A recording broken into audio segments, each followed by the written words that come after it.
on this computer. Okay, well, welcome everybody. If we haven't met yet, some of you are new names. My name is Kevin Ross.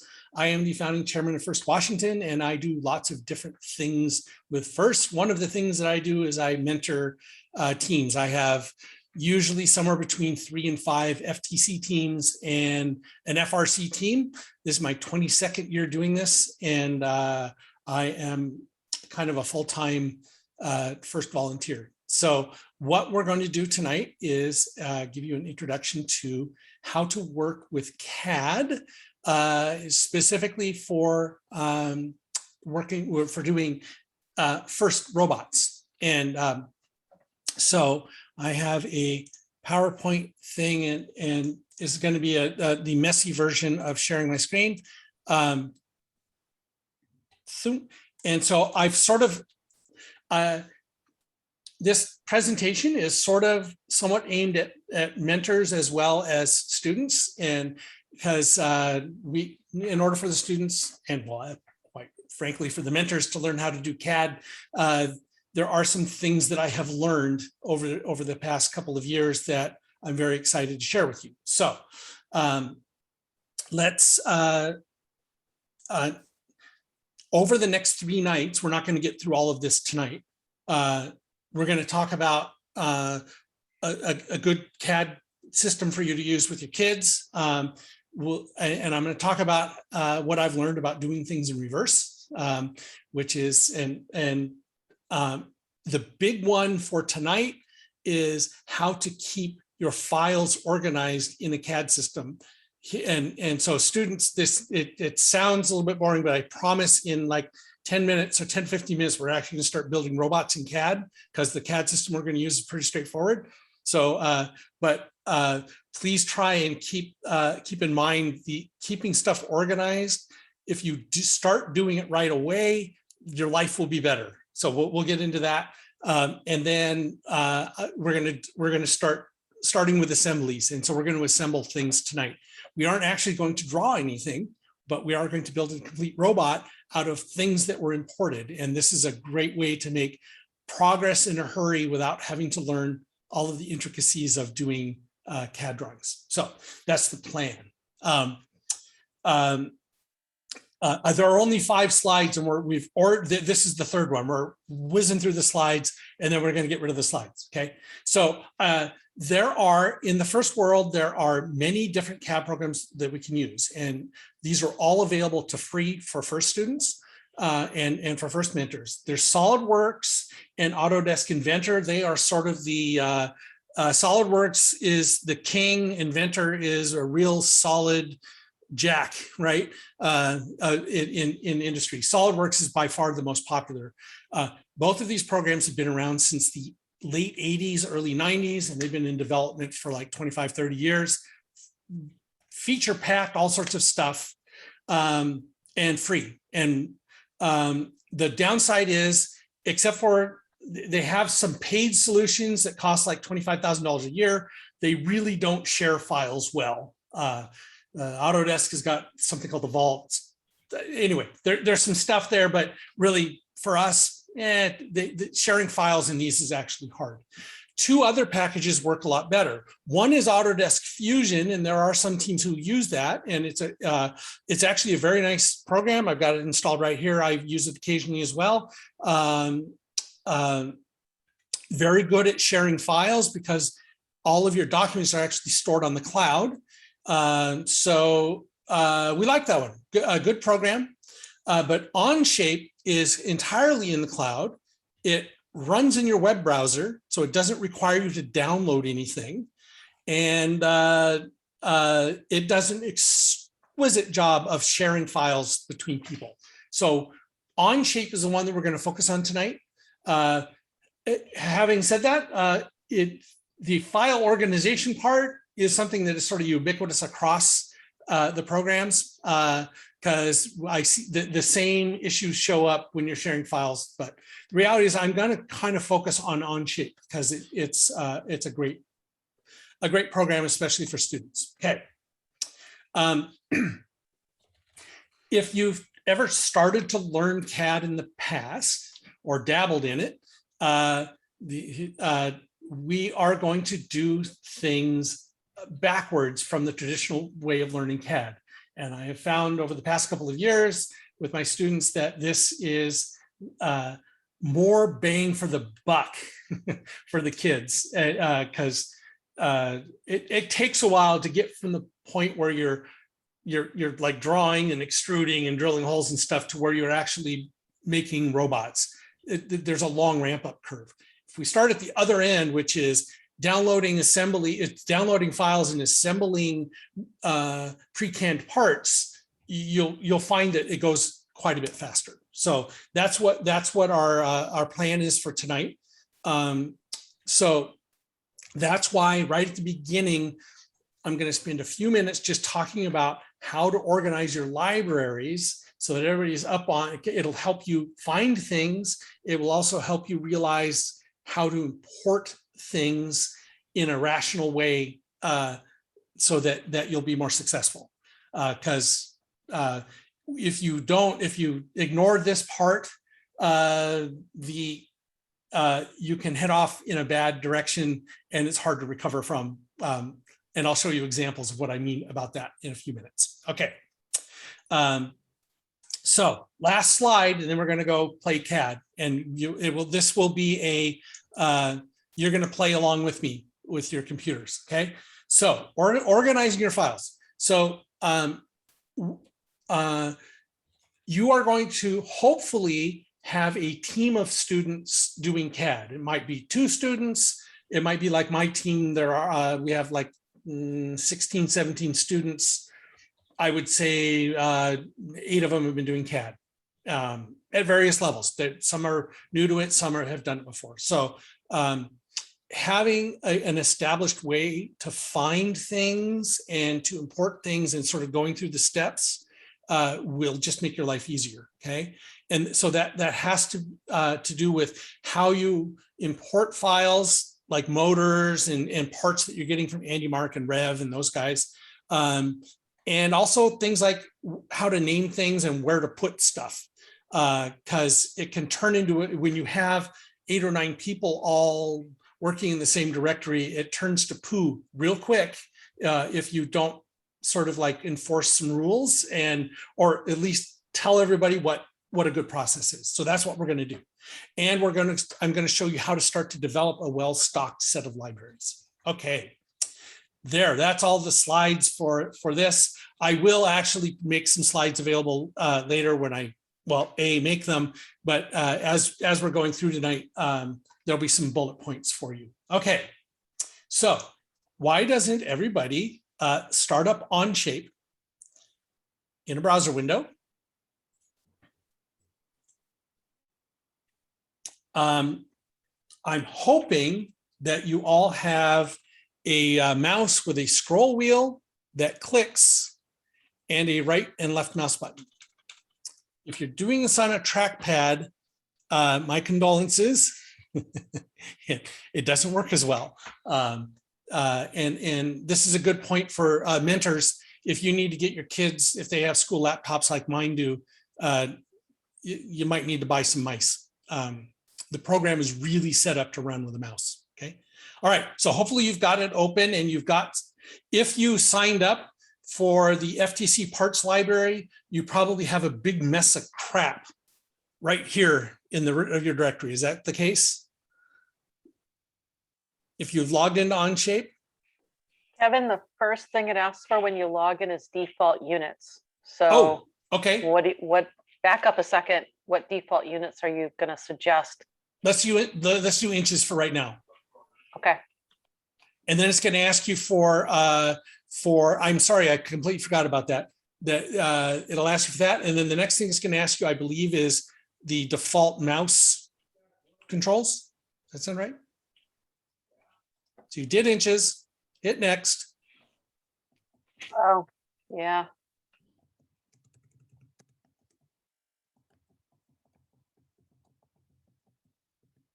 And you're muted.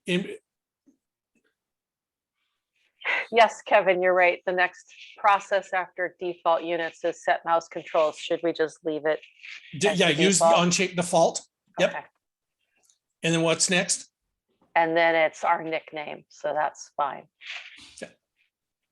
Okay. Hopefully everybody's gotten to that.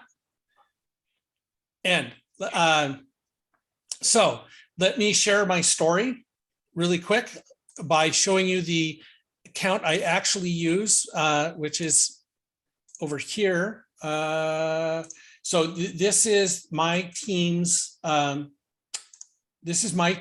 original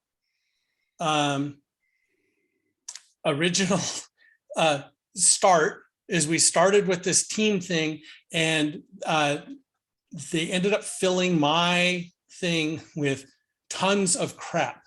And you can see a lot of this stuff is not mine. And actually, if you had signed up for FTC parts, you probably have some of these very similar ones. You end up with a bunch of crap. And that's because they didn't really organize things the way I would organize it. So I'm going to give you a really quick navigation tour of this OnShape thing. So you should have gotten a file browser. I'm going to use the other one because it's got less stuff in it. So you should have gotten a file browser. Up here on the left, if you click on My OnShape, which should be the default directory here, you may or may not have a lot of stuff. I think most everybody should have FTC Tuesday with Kevin. Somebody thumbs up if you've got that. FTC with Kevin. Okay. There may be, if you signed up for the other parts libraries, you may have a bunch of this other stuff. You are actually, hopefully have all joined some teams, and you can see over here on the left, this is a list of all of the teams that my account belongs to. And it turns out if you're going to go into team mode and start working with teams, you have to pick the team that you're going to work with for the day. And so if I click on FTC Tuesdays with Kevin, all of that stuff goes away. It's lovely. So it just simplifies your life. And so I have one for, these are all of the files that are associated with my school team. These are the ones that are associated with you guys.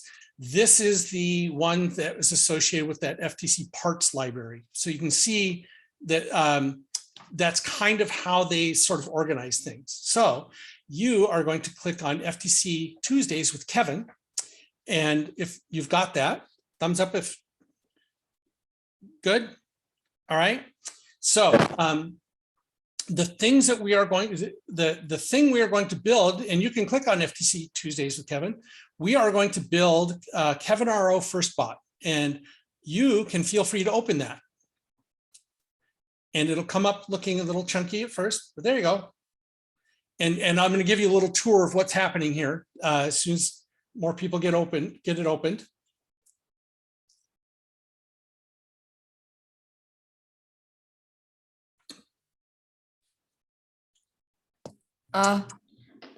Sorry. So you said also yeah. So I didn't know you were gonna share a folder with us. So Okay. add me right now. No worries. In the chat, will you please give me the email address that you registered with OnShape?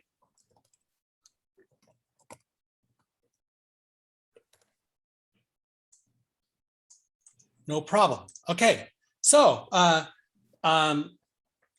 this is a CAD model that I built, and we are actually going to build this today.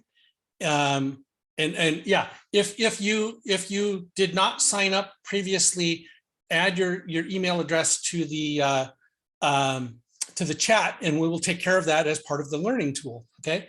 So this is a very simple model. We're going to end up building this, and it's entirely built from library parts in reality. So we will be building that. So couple of things. You can see up here in the top, there's a whole bunch of folks. There are 9, 10, 11, 12, 13 people all have this file open. And so we can all work in this file together, it turns out, and you guys could edit this, but please don't. But I just wanted to show you that we can all open the same file at the same time. You could add parts and do things, but we're not, please don't just yet.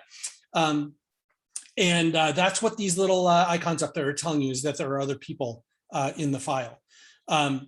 You can see that a document in this CAD program contains lots of stuff. So there's a document, and then there are things down here along the bottom. There are assemblies, and there are these things called part studios. So it's really assemblies and part studios. And it's kind of hard to see what all this stuff is. So one of the things that you can do is you can click on the very lower left. It will open up this little browser here. And it's basically showing you the tab view. It's showing you what's there. And so there's the main assembly, which is the robot. And then there's some parts. We'll deal with the parts later. So so the assemblies are things that are put together. There are also part studios, and a part studio is where you make a part. You can either draw a part or import a part, and they have different options. But you'll hear me refer to assemblies or inserting library components. And I will also talk about part studios, but we're not going to deal a lot with part studios just yet. Okay. How am I doing? Does that make a little bit of sense? Go ahead. Sorry about it. I just got to open my file because of my crashed. So I did enter in. I see lots of files, but I didn't see where's your file. You said open lab. Absolutely, absolutely. By the way, you can open this in multiple tabs, and so I'm going to do that, and I'm going to go back to where Jason needs me to be. Jason, you should have FTC Tuesdays with Kevin. Teams, under Teams, right? Under Teams, yep. And for those of you who don't, and for those of you who would like to know, hey, I've got a bunch of kids, how do I put them in a team?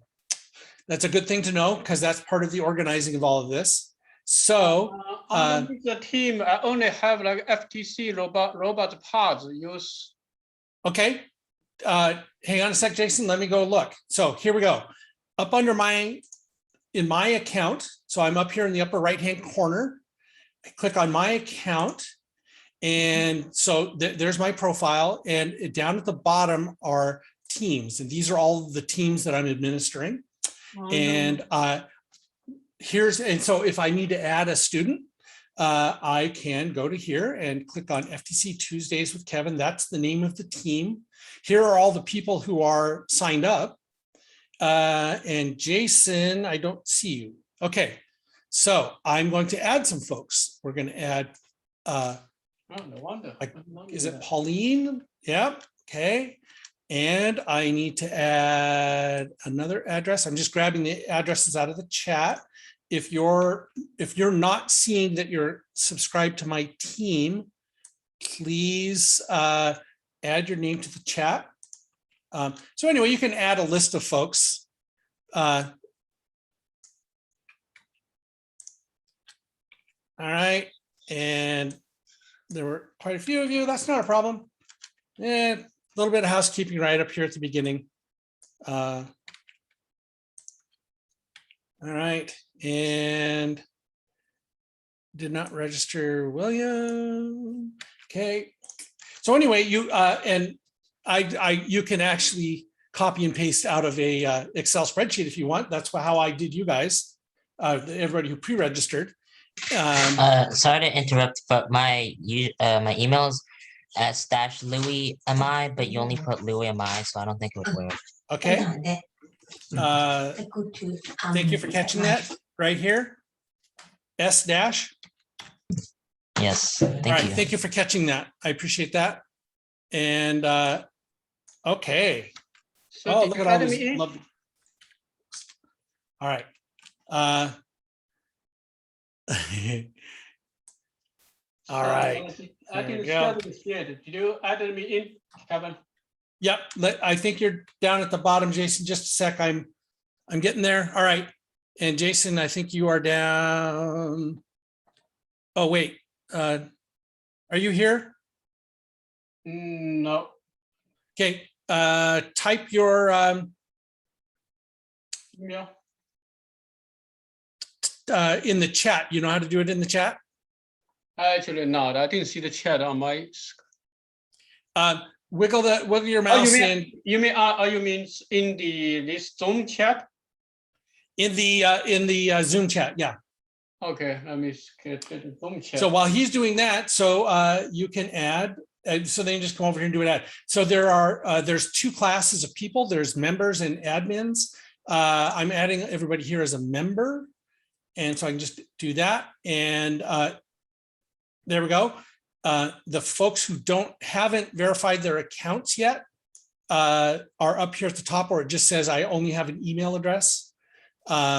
If you are one of these people, you might need to check your email real quick and see if you have a verification email from them. Jason, did you figure out the chat thing? Yeah, I'm just you need to just type in my name or what? Type in your email address that you registered on OnShape with. Oh yeah, okay. All right, got one more. Hopefully everybody. Now, if you need, it looks like it's showing up. Sorry, little bookkeeping here. It's just like a class, right? Okay. Got it. One more. All right.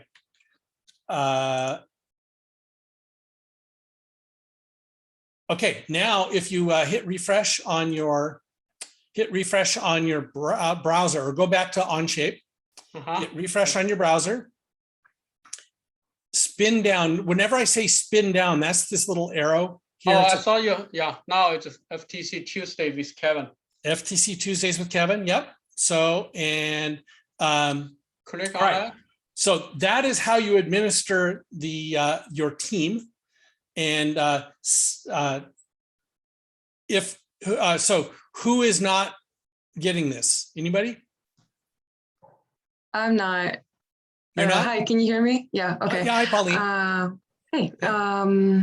I am definitely not getting it. I'm looking in the shared with me, and it says no documents or folders have been shared with you.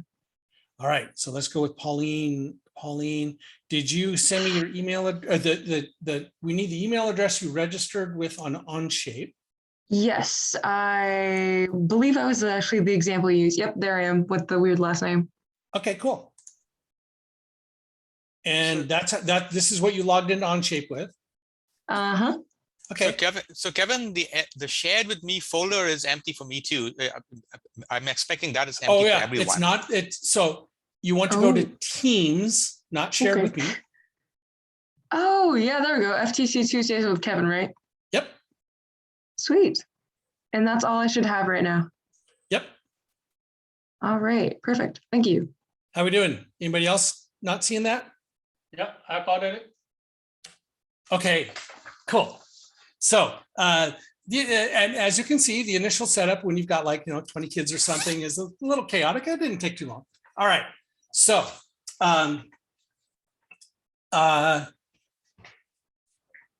when you create a team, I highly recommend whoever created the team, what you want to do is create a folder with the team name, and everything is going to go into that folder. And so let me show you how that was done. I literally created a folder called FTC Tuesdays with Kevin. Okay. And by the way, so my OnShape, these are all files that I have some relationship to. It's really unorganized when you have a lot of stuff going on. So that's why you want to make yourself an FTC, or you want to make yourself a subdirectory. And then inside that subdirectory, I put a bunch of stuff, right? So this is showing up in my OnShape. The thing you need to realize is that these are not actually files. This is all, there are no actual files involved here. This is all entries in the database. It's very complicated, actually. So it is, so to make a folder, you do a create folder. Okay, so that makes a folder. Okay. Make sense? Okay, then what you can do is when you are the owner of the file, you can right click it and you can do a share, and I can share it with individuals or I can share it with teams. And so you can see up here, I've already shared this with the team FTC Tuesdays with Kevin. You're all members of that team, I hope. It looks like I have a couple more to add, maybe. Tim, do I need to add both of those? Yes, please. Thank you. All right. So, and then I'm allowing this team the permissions to copy, link, share, and comment. Okay. And so what that does is that links everybody together in this team. And so that is why you all see this, is it has been shared with the team. And so the team had what the okay, hang on a sec. That isn't what was supposed to happen. Did I delete it? Okay, so I need to figure that out.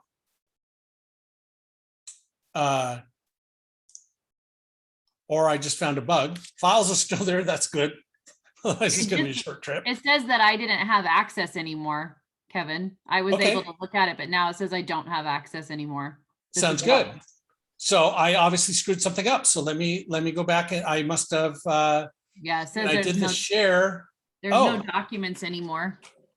Okay, I apparently screwed that up. So let me No, reshare it with Kevin- everybody. Kevin, we go. Yeah. Kevin, it might have been me. I might have Oh. been the culprit because I thought I was messing with my own folder, and I didn't realize I had Okay. the authority to like unshare people. Boy, anyway. Oh, okay. No worries. So, and this stuff kind of happens. The nice thing is you actually can't delete anything. It's not the owner of the file. Yes, everybody, we got unshared. My bad. I set up the permissions poorly. So what we're going to do, I want to share with FTC Tuesdays with Kevin. That's the group. I'm going to let you all link, but I'm not going to let you screw around with the share permissions. So that'll be a little different this time. And Sorry. it should now show back up. Take a look. Should come back. We're all good. Yes. Yeah. Yeah. Okay. I'm back. So one more thing. We got a couple more people to add to our team. We have Timothy True and Matthew True. Okay. And we want FTC Tuesdays with Kevin. So I'm going to add that. And I'm going to add that, and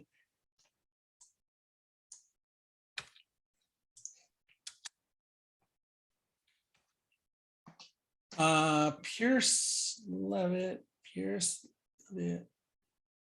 Wall KSD 12.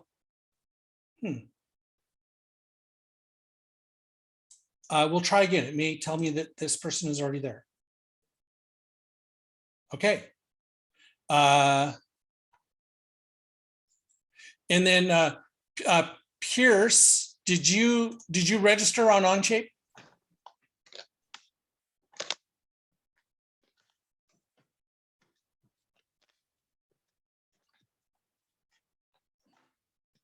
You did, okay. And that was the email address you used? Because your email address doesn't show up.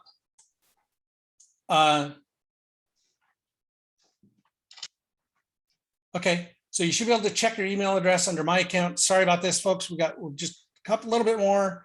Let's see, we want emails. You should find your primary email under your account emails. Can you verify that that's the email that's there? Okay, while he does that, you got the email and you verified it? Oh, okay. So are you good then, Pierce?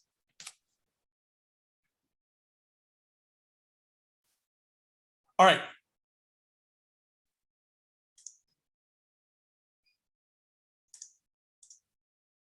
Okay, I think we're good. So again, spin down Teams, go to FTC Tuesdays with Kevin. So we are all going to go do something, a great deal of fun. Michelle has figured out how to copy a file. Nicely done. So there are, under create up here, you can create a document or a folder. You can also import stuff. We're not going to do, let's leave that alone for right now. But you are now going to create a document and you're going to put your unique name, and mine's going to be Kevin RO, and go ahead and say first bot. Mine's actually going to be second bot, but yours is going to be first bot. And go ahead and do that right now. And you're doing that in FTC Tuesdays with Kevin.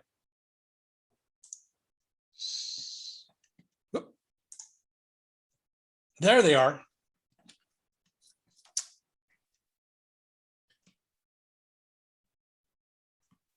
And I don't know how often it updates. You may have to hit refresh to see everybody's. Oh, there we go. Look at them all show up. How exciting. Hayden has already figured out how to insert something. Well done, sir. It's all good. Michelle, I am going to delete the copy that you made. If that's okay with you, I'm going to send that to the trash. So hopefully everybody is making their file. Okay. We got tons of them. Hayden has copied mine. Well done. Hey, you're done.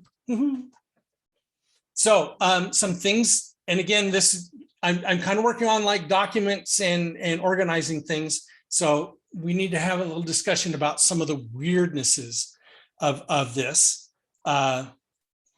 If you right click, oh, well, actually, if you look over here, you have the name of the file. Awesome. A little, for those of you who have moved ahead and made a copy of my thing, you get a little representation what it is. Modified by, that's the last person who edited, and owned. It turns out all of these files are owned by me. And that's because you are working in my shared directory. There's some weirdnesses here that I just wanted to be, it's very frustrating to your teams if you all don't realize this. So we're going to pick on, you can pick on Kevin RO first bot so we don't delete somebody's file. If you right click, it turns out that your menu is different than mine. And you'll notice that you are not allowed to actually delete this file because you don't own it. That make sense? So this can be a bit of an issue with students because they end up creating lots of weird files. That someday OnShape was going to have to improve this file, this part of it, because it's kind of a nuisance. So what I did right off the bat, even before you guys got here, is I actually made myself a trash directory. And you can't delete something, but you can move it.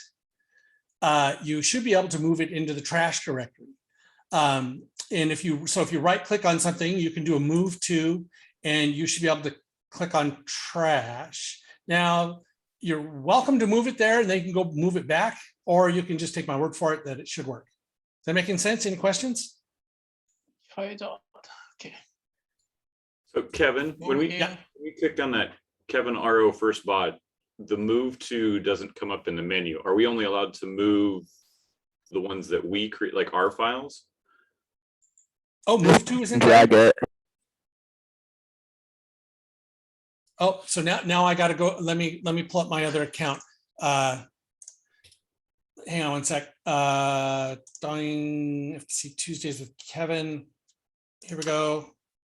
I have a second login here, so I get a move to at the bottom. Did you not?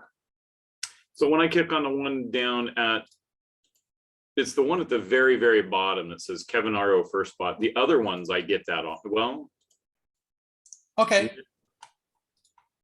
I don't know. It looks like somebody moved my first bot file. Yeah, I move it. well, I think you got to select. I just see try how to undo or something like kind of. Okay.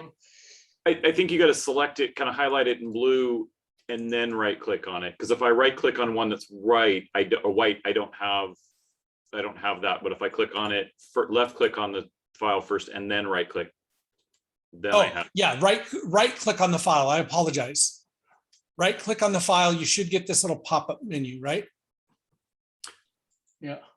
Okay, and I'm going to move mine back. I'm moving mine back to where it belongs. By the way, Okay. drag and drop also seems to work. Drag and drop also seems to work. Yep. Okay. So I guess the key thing I'm trying to point out here is that you can move things, but you can't delete things permanently. The only person who can delete things is the owner of the directory. And so this has good and bad implications. So I think the first thing that you do when you establish your team is you create a trash folder. And that trash folder allows people to get rid of stuff. They can move things into the trash folder. And then you as the admin eventually will have to go in and go, okay, it's time to go ahead and actually delete all these. And again, my apologies for this. It's a little, if you see Kevin Ross in the upper corner, that is my other account. The mentor Kevin is the one that owns this directory. And so mentor Kevin actually has right click a send to trash, which actually sends it to the system trash bin. So it's hard to delete things permanently, which is probably a good thing. All right. So back to, all right. So we all now officially have our own first bot file. And what we're going to do is we're going to start looking at libraries. And so I created a trash directory to store stuff in, and I also created a first bot library. And if you click on first bot library, you'll see a whole bunch of documents, okay, and another folder. Ignore the folder for just a minute, but you're welcome to, for example, click on the Andy Mark, you left click on the Andy Mark directory or folder, and you end up, you'll probably get a motor or something, I'm not sure what. If you go down to the very, very lower left corner and click on the tab manager, you can see the things from Andy Mark that are here. There are folders, and you can, the folders, the folders are these tabs along the bottom. So there's an assembly and there are some folders. And so there are motors, there's a wheel. It's a very small library. I only imported a couple of things, okay? But you can see stuff, okay? These are things that we're going to be importing into our file, into your file in just a moment. But I just wanted to show you that that's where they are. So please don't modify anything in here. I'd appreciate that. Okay. So now I'm going to go back by hitting the back button, and I've gotten back to this directory. Everybody should do the same. So you should end up, and you can also click on the breadcrumbs up here. In fact, I'm going to go back to FTC Tuesday with Kevin. Okay. So now you are going to work in your own file. And I think my second bot ended up in the trash too. Nope. Hayden, I think yours is still in the trash. So I'm working on it. Okay, so I've opened my document. If this comes up, you can close this. And so you want to have just this, and you probably came up in a sketch. You may have come up in an assembly, not sure which. We're going to ignore the part studio for now. So go over here and click on assembly. And so you should end up with this menu. Okay, so this is the assembly menu. And the first thing we're going to do is we're going to insert some parts, right? So you can do an insert, and it brings up this tab. And this tab has current document, other document, and standard content. We're going to touch on all of these I don't have assembly. I don't have assembly. Okay, so go down to on the bottom row. You should have Part Studio and Assembly. Do you have those? Yeah. Click on Assembly. Okay. And now you should get this insert command up here. Yep. Okay. Okay. Now I'm going to the center tab, other documents. And I am going to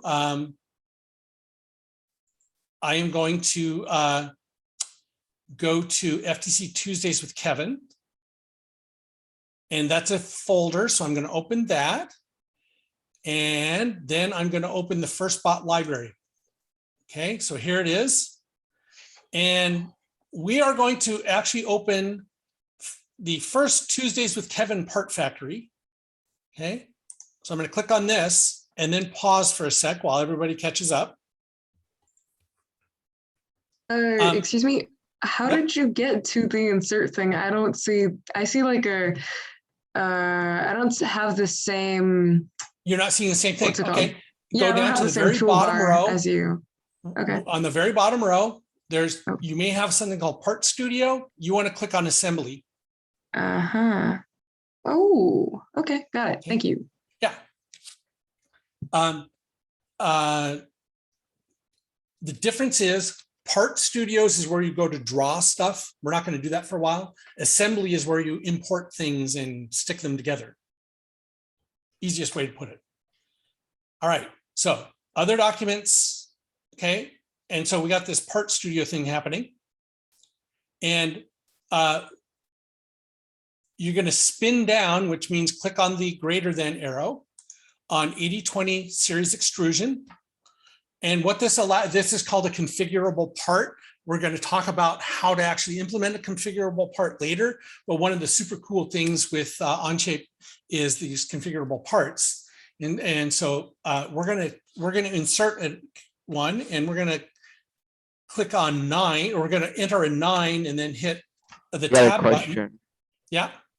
How do you get to that document? Because I can, right now I'm in the other documents in the first bot library, but I'm not in the same library as you. Okay. Is it in the no worries. FTC Tuesday with Kevin? Is it supposed to be in that? Or is it any different? Yes. Other documents, FTC Tuesdays with Kevin. Yeah. And then that subdirectory, and then first bot library. Okay. And then FTK part factory. Oh, okay. Click on that. I can And see then- an FTK. Oh, All right. so- FTK, I know, first Tuesdays with Kevin, I realized it overloaded the thing. So you're going to do an 80/20 series, and if you spin it down, you can enter this, and then you're going to click on that, and there is a 9-inch 80/20 extrusion. And actually, we want 2 of those. So go ahead and do 2 of those. So bang, there's a couple of parts. How we doing? So go to the first bot library.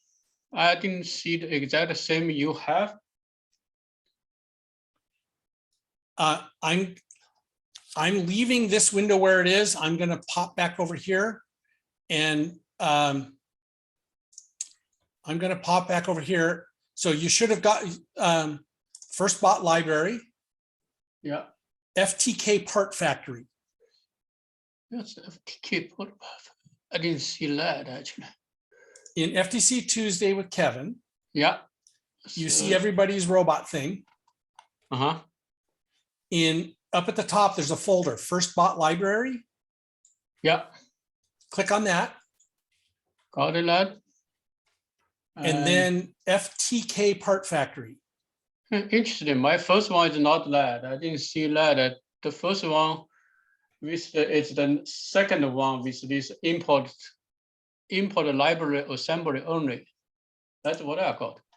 Yes, yeah, go all the way down to the bottom. Or maybe my screen is. It should, you may need to scroll, use your scroll wheel if you need to. That's good. Oh yeah, it's Okay. hidden. Sorry. No worries. Okay. So Okay. we've got 2 9-inch ones, and now we're going to do 11 inches. And so I can now insert an 11-inch one. So there's 2 of them, right? How we doing? Good? Is there a reason you're doing inches instead of metric? Not really. I'm American. I swap back and forth all the time. You can, I'll show you how to change that in just a sec. Because I set it up as Metric? metric. And so now I'm like, oh my gosh, I have to convert. Oh, you can actually type in 11 space IN. It'll take care of it for you. So it'll override what let me just, oh, there, yep, you're right. Yeah. Good job. Okay. CAD programs are awesome that way. I know, I'm like, oh, I set it up as inches. I mean, No as worries. metric. Okay, Yeah, so how you do you should get- all how have do you 4 get- of these, right? How do you get those 4? I only I move this one out 9 inches and only one of them, right? Over there. Oh yeah, so you need 2 9-inch. So you 2 import 11 it inch. twice? Yep, yep, just click this twice. Okay. And Kevin, yeah. I need help deleting. I created one that was the default 1 inch and I don't know how to get rid of it. No worries, or I'll show make you it how to do longer. that. Okay. In fact, I'll do that too. Oh, there we go. Okay, so if everybody's got this, I'm going to move on. So I'm going to hit the green check mark. They're there and I can move them. I can click on one and move it around. Whoops, I lied. I can, okay, so what you're seeing is over here on the left in this assembly, you're seeing all of the parts, okay? And What is the you can see, smaller one? I didn't get it. Sorry, Kevin, what is the smaller one, the size you use? oh, I did the smaller one just because don't worry about it. Okay. So whoever had the small one, find it in this list. There it is. Or you can just come over here and click on it. And then you can right click and delete. So right click is used a lot. Yeah, so Kevin, I don't see the delete. I don't either. There isn't delete on my right click either. Okay. Same Yeah, I here. actually added an angle, so I just hid the angle. Oh yeah, you could hide it or you could delete it. So if you go over here to this thing, or you can, if you click on, okay, so here's how the mouse controls work. The slight diversion, but it's important. So mouse controls. As I move my mouse around, I can left click, and that allows me to select things. So there's a left click, right? Or correct. Yep. And then if I right click, it comes up with what's called a context menu. Okay. You could get yourself into a weird state where you've got a bunch of stuff selected and you really didn't want that to happen. So what you can do is you come out here to the middle of nothing, and you can see my my mouse here has a little number next to it, and that's the number of things that are selected.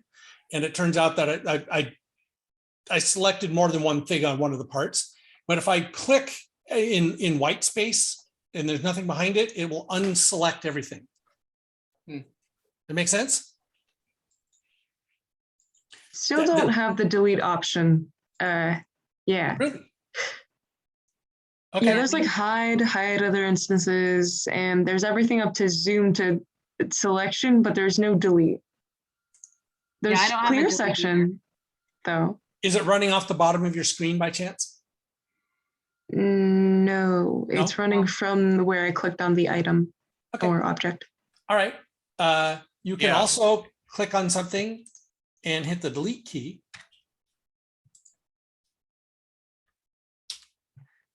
That doesn't work for me either. That worked okay. for me. I wasn't getting the delete menu, but I was able to select it and then hit the delete key. Oh, now Maybe I'm it's really something with curious. permissions? So Paulina, I'm going to stop sharing for a sec because it sounds like there are multiple people having this. So will you share your screen and show me what you're doing? Oh, And we'll just see sure. if I can Okay. diagnose it. Diagnose the problem. Yes, that would be very nice. Yeah, other people are having the same problem. So let's have a look.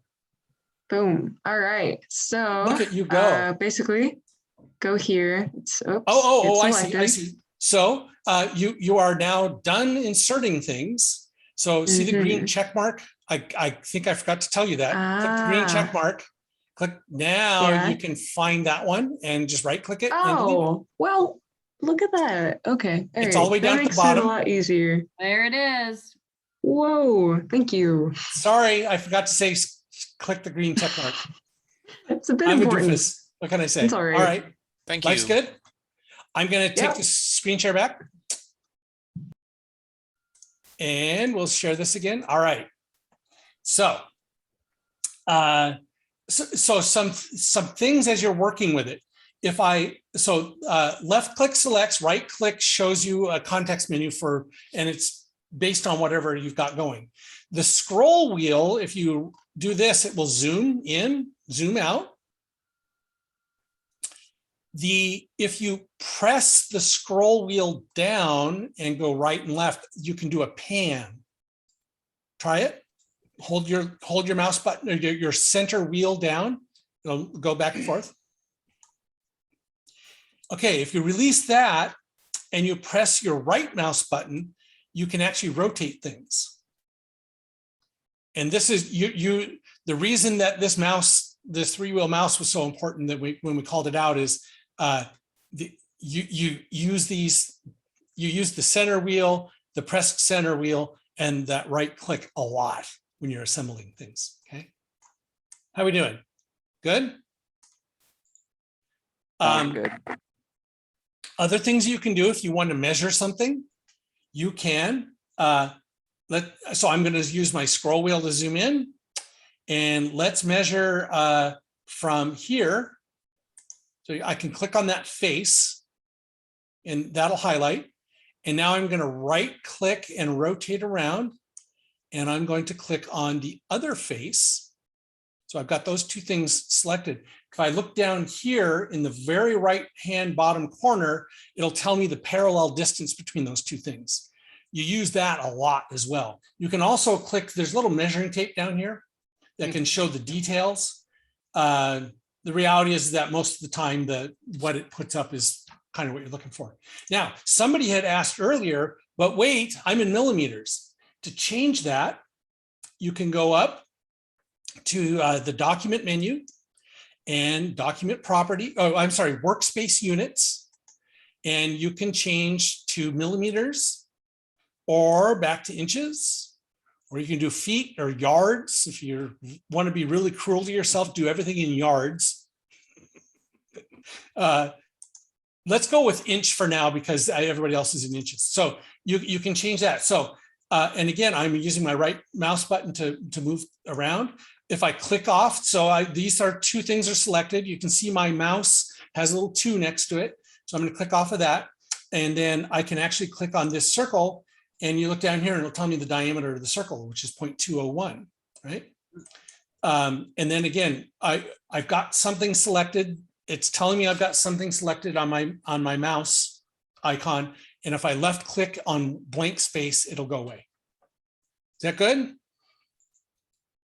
Okay, next thing we're going to do is I'm going to actually open our example. Oh, look at you. Yeah. Oh, you guys got all sorts of stuff going on. So this is the thing that we're actually building is this little robot here.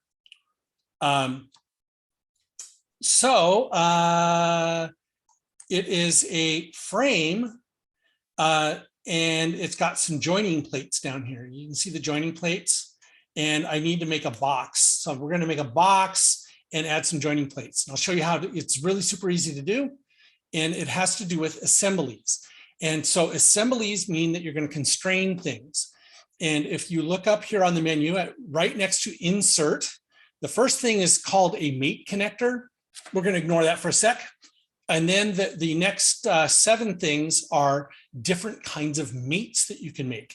There's a fastened mate, which, and if you just let go of your mouse and it'll bring up a little pop-up. A fastened mate means that it is secured to the thing. It can't rotate, it can't move, it can't slide, okay? Useful sometimes. The next one over is called a revolute mate. And that is usually used on round things like holes or screws, and it turns out it's by far the most used of these mates. Very useful. We're going to be using that a lot here in just a sec. There are slider Kevin? mates. Yep. Kevin, Yep. where are you? I can only see a mate connector, and then the next picture I have is a fastened connector. Yep. Now go one more to the right. And then I get a tangent mate. Oh. Okay, show me your screen. No worries. I'm like splitting my screen, so Okay. let me, okay, now how do I share my screen with you? Wiggle on the Zoom meeting and share screens right in the middle. Oh, and you're gonna get all of us in a No problem. weird thing. No worries. See, I got What? fasten. Oh, now that's weird. Maybe because I was squishy. Yeah. I see them now. Yep. So maybe 'cause I Otherwise, and sometimes you need to do that. If you're missing something, move your mouse all the way over to the right and there's a down arrow. It's next to search tools, Yeah. see the little down arrow. I must have been just because I was looking at both screens. Yeah. Okay. The program's kind of designed to be done in full screen. So but Yeah. thank you for asking. Now we all know that. Okay, so we've got all these mates over here. You can see that each one of them is trying to give you a hint of how your stuff moves or what the mates do. This will allow things to revolve. This one allows things to slide. So you take if you have something that you want to like if you had like an axle and a wheel and you want to be able to position this some other way, you could use a slider mate. The one we're going to use right now is called a planar mate, and that's this guy. And you can see you'll be able to move up and down, right and left. So that's what we're going to do. Pick planar mate. You get this in a lovely little dialogue going there. And what we're going to do is we are actually going to attach to one of these longer ones, one of the 11-inch ones. And so here's a trick. The trick is you want to right click on this guy and you want to fix it.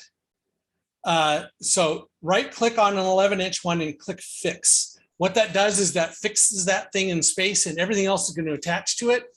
I will show you what happens when you don't do that, but everybody's going to do that right now. Just trust me, your life will be better for it. Okay. Can you show again how to fix it? Yeah. Go up to the thing you want to fix. You've got an 11-inch long one, right click. And mine says unfix, so I'll do it again. Right click, fix. See it? Good. I can see the fix. There's no fix on my. What do you Yeah, see? it wasn't there because I was on the thing with the X and like the one where it says mate connector of 8020 series. But Okay. so if you X out of that one, then you can make it fix. Okay. So you All right. click on that planar mate, right? Get that and then click it on this longer one, the 11 inches one. Yeah. Click on the long. All right. So what we're going to do, it's looking for a mate connector. So let's talk about mate connectors because it's very important, a very important part of this. So I'm going to scroll this over and I'm going to zoom way in. And you can see as I'm moving around, see that little target thing? Mm-hmm. That little target thing is called a mate connector. And it implies mate connectors as you move around. So for example, I'm going to rotate this a bit. If I get onto this face, it's picked that hole. If I hover over things, you kind of hover over things to find the mate connector that you want. We are going to use this face just like this. And I'm going to scroll in and you can see it'll allow me to pick up here. It'll allow me to pick the center. It'll allow me to pick the bottom. Okay. So, and I'm using my scroll wheel to move in and out. So we're just going to pick the one in the center there. Okay. And if you look up in the little dialog here, it's giving me a mate connector on extrusion number 4. Okay. That's awesome. And what I want to mate to that in a planar fashion is actually the end of this guy, of the 9-inch one. And this is the one that gets a little more complicated. I just want to show this to you, is if I hover over this end, there's all these different points that could be potentially mate connectors for it. And what we kind of want to do is come down here and pick the one that's in the center of this hole. Okay. And I'm going to click that. All right. Now, are we connecting the 11-inch one to a 9-inch or an 11-inch? a 9-inch. Okay, thank you. Yeah. So that was a 9-inch. Okay. So you can see what happened is it did the connection, and it doesn't look right. What I wanted is I wanted it to go out the other direction. So that's what this flip primary axis thing does. So I can flip the primary axis and it'll shove it over to the other side. That's pretty cool. So if the part ended up not doing what you wanted, try flipping the primary axis. See that? The other button that's really useful is the solve button, and you'll end up using this a lot as well. And what that does is it will solve the assembly. You'll see what that means here in a couple of parts. And now I can hit the green check mark. So what I just did is I've done a mate here. So I'm just gonna come up here to this little dialog box, planar 2, and close it. And because we're gonna play with this for a sec.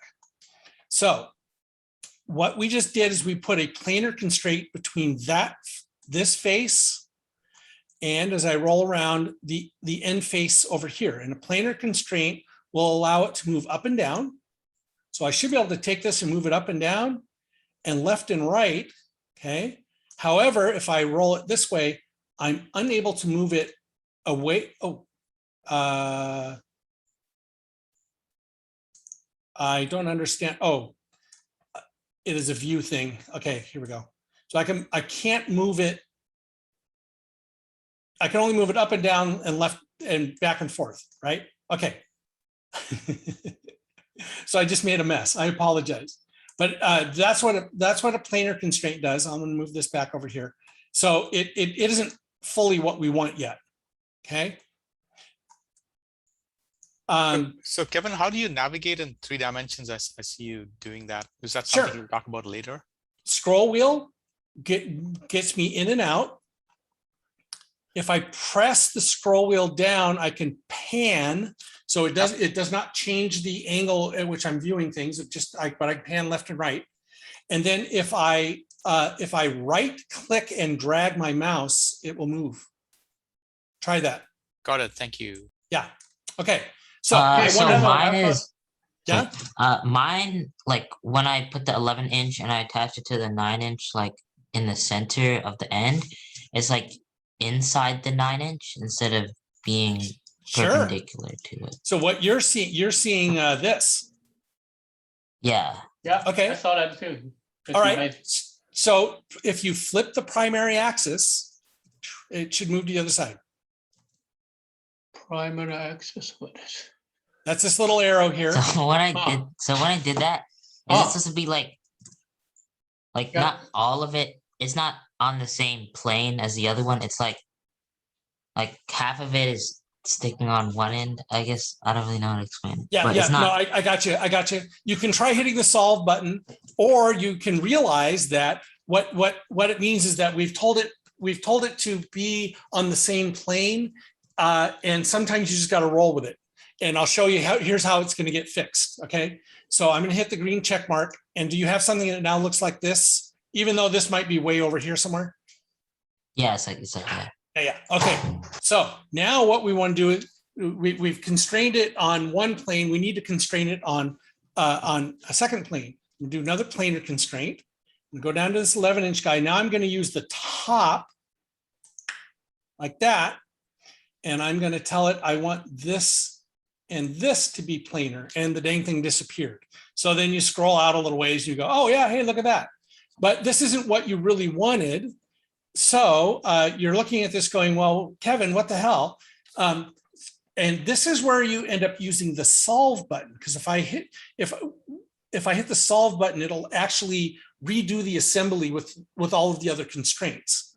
And so that's kind of getting closer to what we wanted, isn't it? So try that. How to get the solve button out? I didn't see the solve.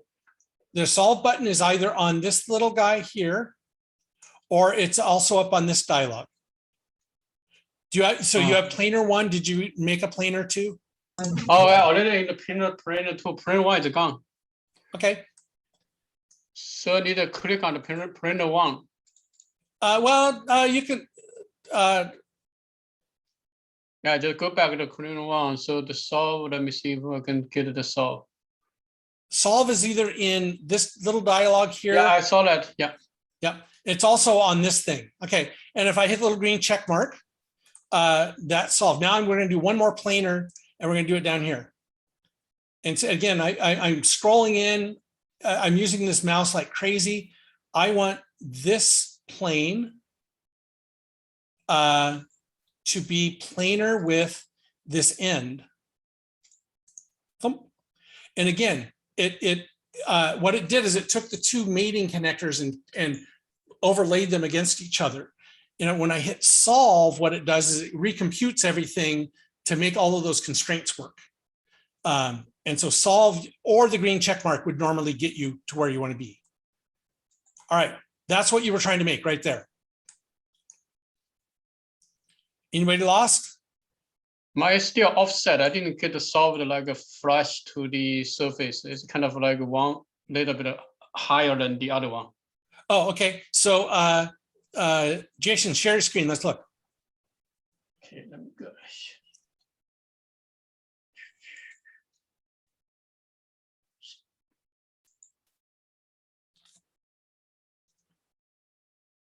Okay, sure. Okay, so let's see what you got here. All right, so, oh, good. Thank you for doing this because you have an error. And so everybody take a look at Jason's screen and see where he's got mate features and something is red. Oh, yeah.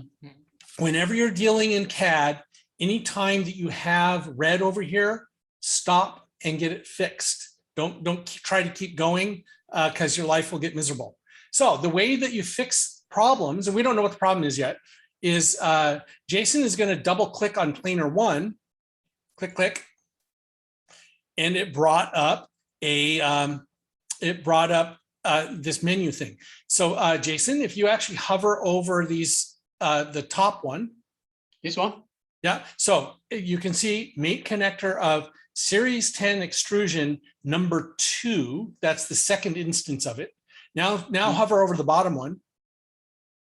And mate connector of Series 10 extrusion 2. So you're trying to mate it to itself. Oh. And so that isn't actually what we want. So what you're going to do is move your mouse a little bit. See the X's in that mate connectors box. You can actually delete one. Okay. And now hover over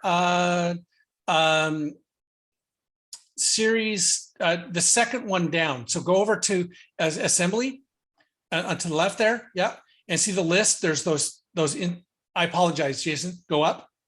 Okay. So you got assembly 1 up here at the top. See it? Mm. And then Okay. you have 4 parts. So Yeah. hover over series 2. It's the second one down. 80/20. There you go. That's it. Click that. Double So click. see how it highlighted it over there? Whoa. Oops, it's gone. What happened? It put up I'll go back. complicated, but that's okay. Hit back. There we go. Don't Okay. double click it. All right. So series 2 is the 9-inch part. Okay. So now double click on planar 1 again. Planar 1. Down. Yeah. Okay. So now we need to go select the side of the 11-inch part. So go down to go scroll in and zoom in on the 11-inch part. Not that one. This one? No, the one that you've already made it to. There you go. Okay. Zoom in. Zoom in. Okay, now you're going to pick this. You want to pick the plane. You're looking for a plane. There's up a little bit. There's the plane. Click that. Hit solve. It's over there. Yeah. Okay, now you're good. So hit the green check mark. Oh, no, it's good. It's color is All good. right. Now you'll need to do a planar on the side of the 9-inch part and the end of the 11-inch part. So do planar constraint again. Second one, right? Yeah, this is gonna be another one. You end up with lots of these things. Now zoom in on the end of the 11-inch piece. This one? Yep. And right, that's a good thing right there. Yep. Mhm. So click here. Click that. All right. And now scroll out. And now click on the plane face of the 9-inch one that you're already not that one. This There one? you go. That one. Zoom in. Zoom in. All right. Yep, right there. Click that. And see, okay, now, yeah, hit solve and zoom out a little bit. So Okay. now hit solve again. There we go. Okay. Got Now it. you're good. Hit the green check mark. Great. Thank Yeah. you. And now do the tops, So top. the top of those two parts. But remember, you got to get the plane. So say like here. Yep. That's a plane. Mhm. Okay. Now do a plane on the other one. So this one. Yep. But you want a plane. So it's a surface. Oh, There you yeah, go. this is the point. Yeah. Yeah. Click that and hit the green check mark. Okay. You got to where you need to be. All right. I'm going to take the screen Cool. back here real quick. Yeah, thank you. Yeah.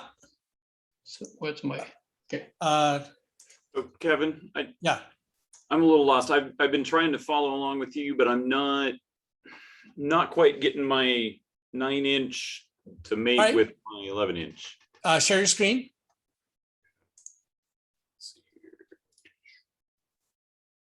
Oh, let's see here. Where did my share screen go? Oh, there it is, right there, right in the middle here. Okay, let's go. Okay. All right. Okay. So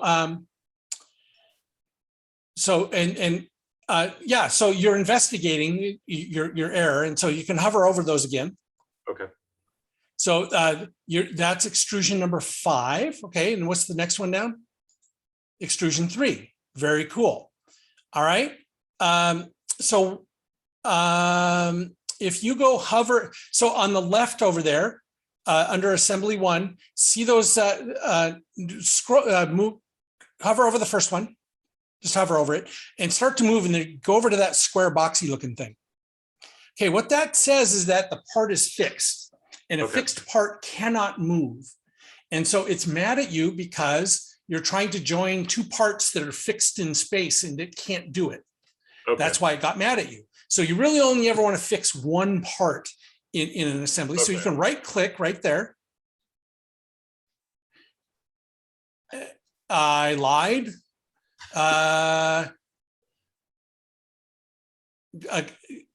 Actually, I guess you're going to have to go over to the part. Yeah, right click. Actually, go hit the red X. We're in the wrong. There you go. Click that. All right, now go pick one of them, and then unfix. Okay. All right, now double click on planar. Planar 1. Double click. Click, click. Hit solve. Oh, cool. And oh, okay. So I got to get rid. 5. Oh, 5 is. I'm trying to delete those. Delete them. Click. Okay. All right. We'll do it again. So go find the 11-inch one. It's probably that one. Yeah. And you want to zoom in. You zoom a lot. There you go. Cool. And find that plane. Yep. Okay. And now go find the end of one of the 9-inch pieces. Right there, or right there. Yeah. Click. Yeah. There we and go. Now you'll need to flip the axis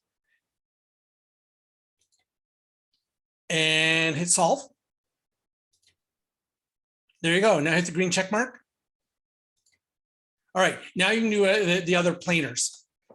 it works slightly differently when you're editing an existing one. It doesn't bring up that nice little dialogue and stuff. So go hit the planar constraint again. Not that. There you go. A new one. A new one. Go up to the toolbar, click that.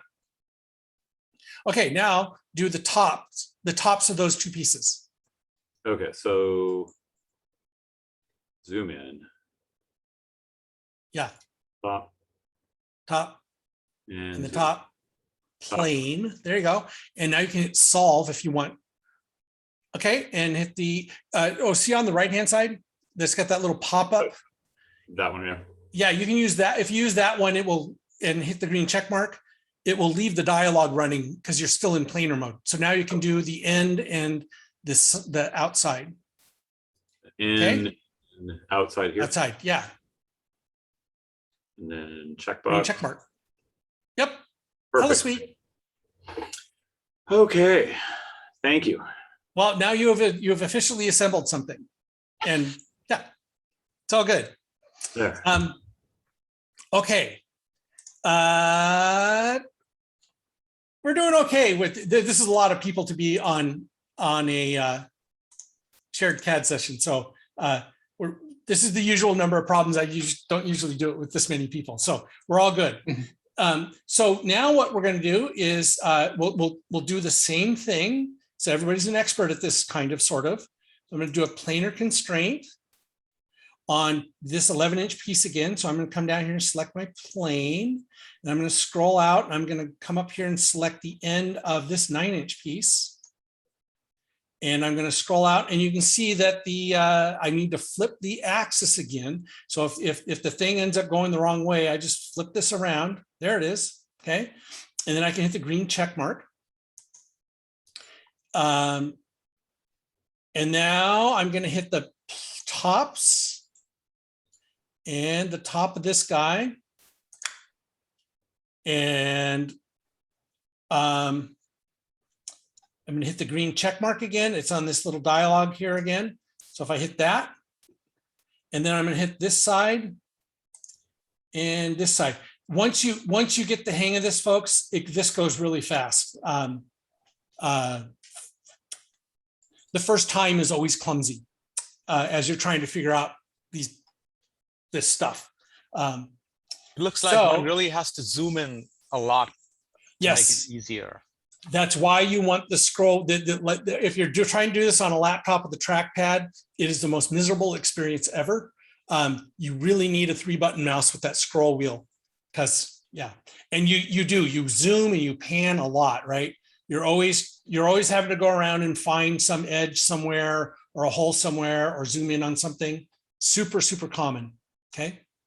All right. So when I try to do this, it takes instead of the other 9-inch staying on the 11-inch, it takes the 11-inch off and then adds the other one.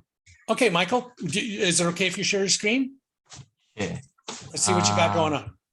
Hang on a sec, I'll stop sharing. Go ahead, share your screen, see what you got. So, so this is. All right. Oh, so the 11-inch is going off somewhere because it's, so what you can do is if you hover over the 11-inch piece.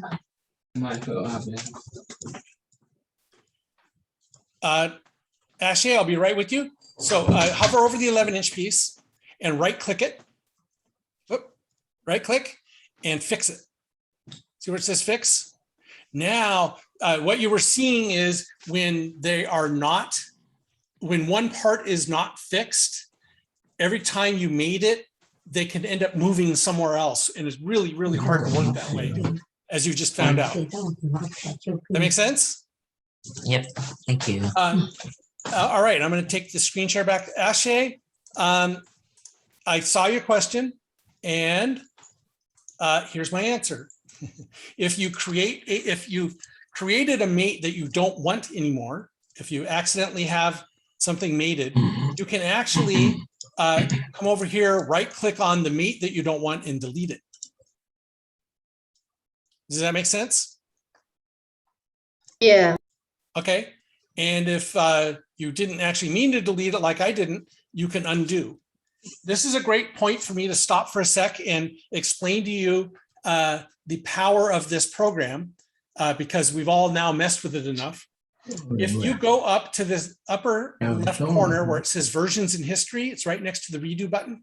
If I click on this, you can see all of the changes that have been made today, and because it does what's called version control.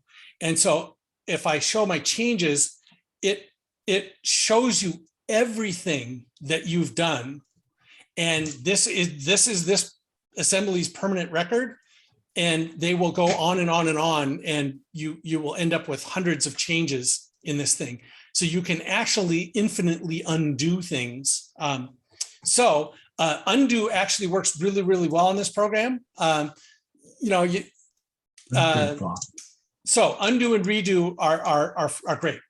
They work fine. All right, we have one last thing to assemble here. I'm going to do another planar on. I'm going to grab this connector, that guy, and I am going to do a planar against this fellow. And isn't the way I wanted it. There we go. I'm going to hit OK. And then I'm going to do a planar on the end, like that, against that plane, solve it. Okay. Sometimes you just go with the leap of faith that even though the part moved somewhere that you didn't expect, like this, once you get good at it, you realize things are going to happen, you can just hit the green check mark. And if something doesn't look right, you can go back. All right, this is now what's called fully constrained, which means that none of these parts will move if I grab them because they're fixed. They're fixed, well, they're all fixed to the other part, which can't move in space.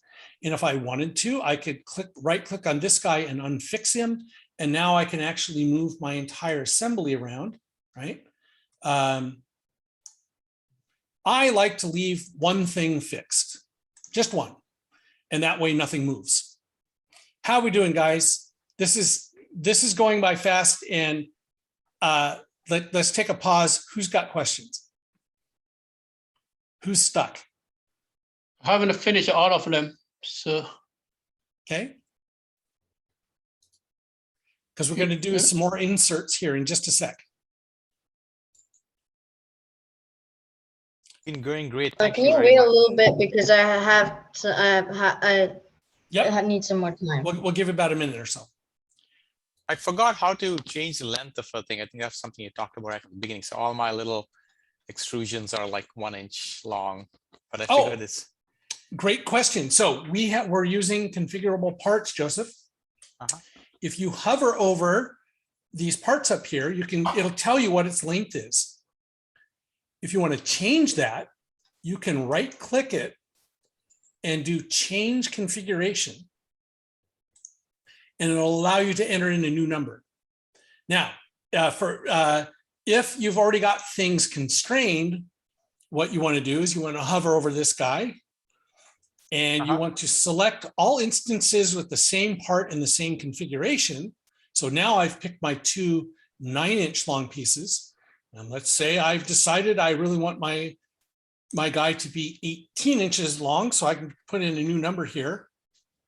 And bang, they're now 18 inches long. So you can change those configurations.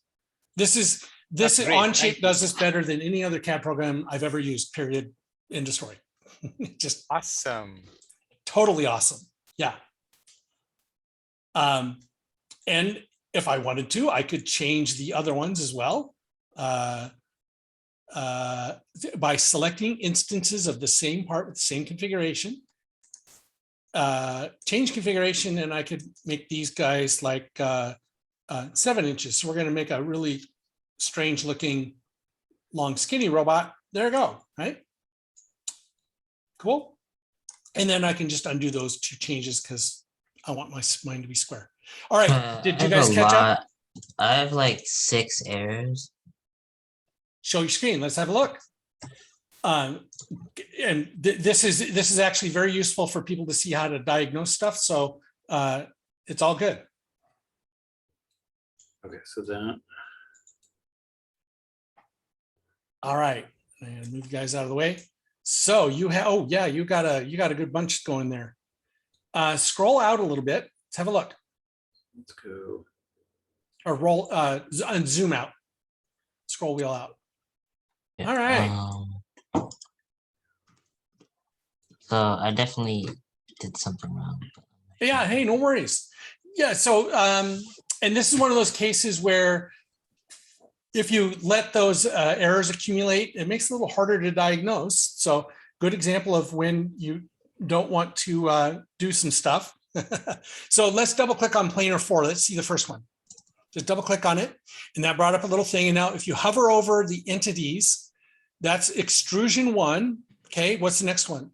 Extrusion 3. So that seems reasonable. And you've done a planar mate. Okay.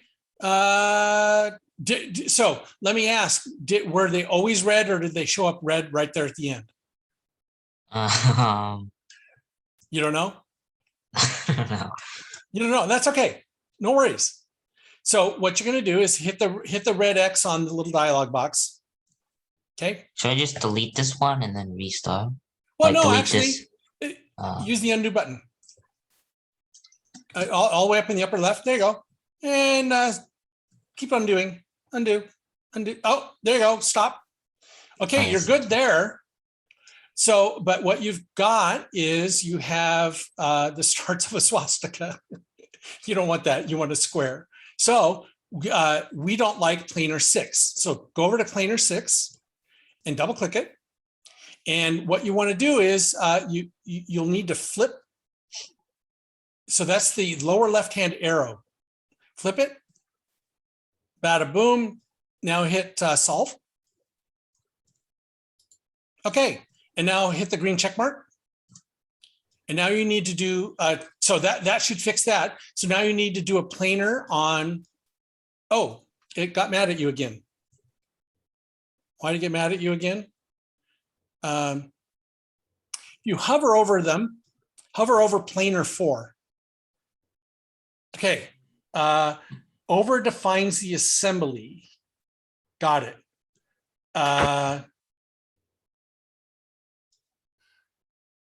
So click on planar 4 real quick.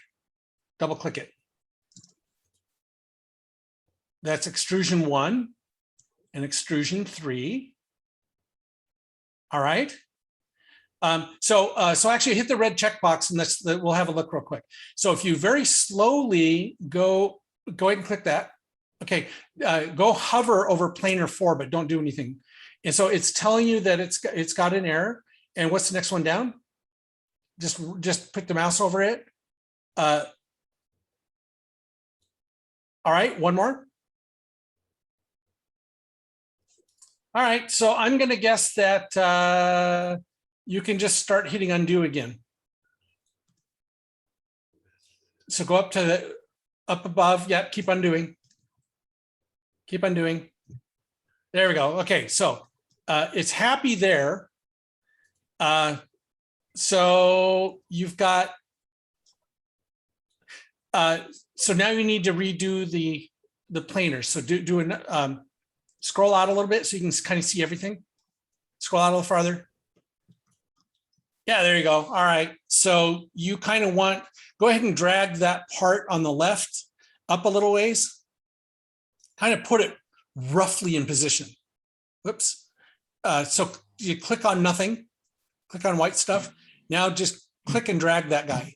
There you go. It's kind of gonna be there, right? Now scroll out. Sure, but that's an 11-inch piece, isn't it?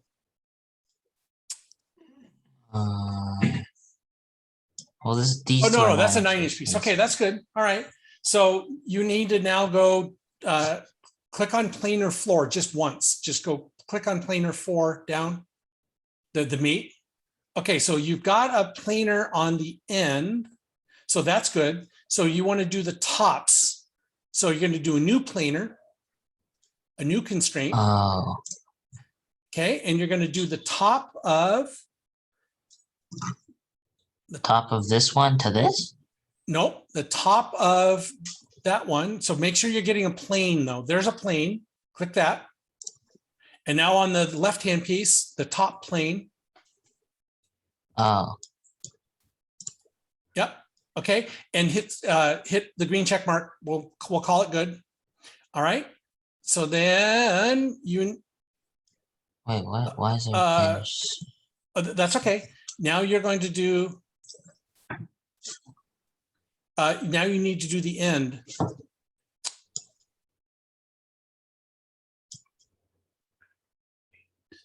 Actually, roll out a little bit. Scroll out a little bit. Yeah, okay. So now scroll in a bit. So now you're going to do a planer on the inside face of the 11-inch piece. Nope. Sorry. Oh, Inside of the box. like this? Yep. Oh, Now rotate around, and you want the other end of the 9-inch piece to go all the way around the other side. All the way around the other side. oh, There you go. And do that end. this circle? Yeah. Okay. Okay. And just hit the green check mark. There it is. Oh, So now that's fully constrained. Now you just need to attach the other 11-inch piece to the ends of those, of the 9-inch pieces. this is so confusing. It is. It is. You got to think in 3 dimensions. All right. Good job. You got it. You know what to do? Mostly. Mostly. Okay. I'm going to move on. All right. We're kind of getting towards the end of our hour. I know that folks are probably starting to gloss over. So no worries. Let me do a couple more things, and you guys can we'll do a little homework action. So if you remember the example, now we want to put these mending plates on, and so this will just show you a couple of other constraints, and and then we'll wrap it up for tonight, and we'll continue on Thursday. Okay, so I'm switching back to second bot, right? So now I want to do an insert. Oh, actually, let me show you a trick. Remember how we had insert other documents, and we had to go like down a whole bunch of directories, and it was really not fun. We can still do that. So we would go to Tuesdays with Kevin and into here and then into the library. That's a lot of steps. So I'm going to close out of this. If you can, right click on the tab up there and do a duplicate tab. So you're going to bring yourself up another window. So one window's got this guy, the other window's got this guy, and click on OnShape. And we'll go to Teams, FTC Tuesdays with Kevin. And we're going to delve down into the first bot library directory. Okay, so what we're going to do is I'm going to show you a really cool trick, which are called labels, but everybody has to do this on their own. The labels are not global, but I can right click on a part, or I can right click on these libraries. For example, let's right click on 80/20 extrusions and do labels. And you can type in a new label by doing create new label, and you should type in FTK. I've already got that label defined, but type in FTK right there and then hit create.